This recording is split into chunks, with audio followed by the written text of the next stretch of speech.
8 વર્ષે મહેસૂલ વસૂલાત વિવાદનો અંત આવી શક્યો છે, જ્યાં પંચાયતોને સોંપવામાં આવી મહેસૂલ વસૂલાતની સત્તા.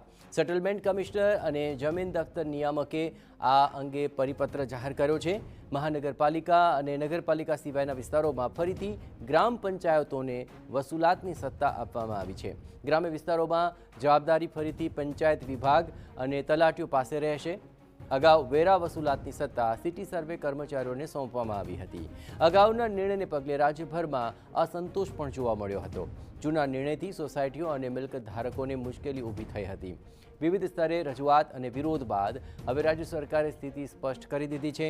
નવા નિર્ણયથી વર્ષોથી અટવાયેલી મહેસૂલ વસૂલાત પ્રક્રિયામાં સ્પષ્ટતા પણ આવી શકશે.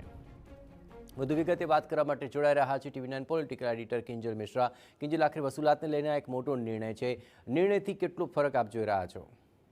देखो જેટલા પણ સત્તા છે જે સ્થાનિક લેવલે આપવામાં આવતી હોય છે જેના કારણે સમસ્યાનું નિવારણ થતું હોય છે એવું મુખ્યપ્રધાનનું માનવું છે અને તેના જ કારણે 8 વર્ષ સુધી જે મહેસૂલ વિવાદ હતો તેને સમાપ્ત કરવાનો પ્રયાસ છે તે સરકાર તરફથી કરવામાં આવ્યો છે. હવે જે મહેસૂલ વસૂલવાની જે સત્તા છે તે પંચાયતોને ફરી સોંપવામાં આવી છે.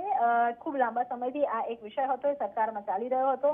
સેટલમેન્ટ કમિશનર અને જમીન દફતર નિયામક દ્વારા જે પરિપત્ર છે તે બહાર પાડવામાં આવ્યો છે, તેમાં મહાનગરપાલિકા અને નગરપાલિકા વિસ્તાર સિવાયના જે પણ વિસ્તારો છે તેમાં મહેસૂલની જે વસૂલાત છે તે ગ્રામ પંચાયતોને સોંપવામાં આવી છે અને જેના કારણે સીધી રીતે જે વેરાની વસૂલાત છે, સિટી સર્વેની કામગીરીઓ છે તે કચેરીઓને, સ્થાનિક કચેરીઓને સોંપવામાં આવી છે અને સ્થાનિક લોકોને આ નિર્ણયથી ફાયદો થશે અને કેટલા પણ જે પ્રશ્નો મહેસૂલના અટવાયેલા છે નિરાકરણ ઝડપથી આવશે તેવું હાલમાં લાગી રહ્યું છે. બિલકુલ કિંજલ, તમામ ગતિવિધિઓ પર આપ નજર રાખતે રહેજો. તો હવે સ્થિતિ સ્પષ્ટ છે.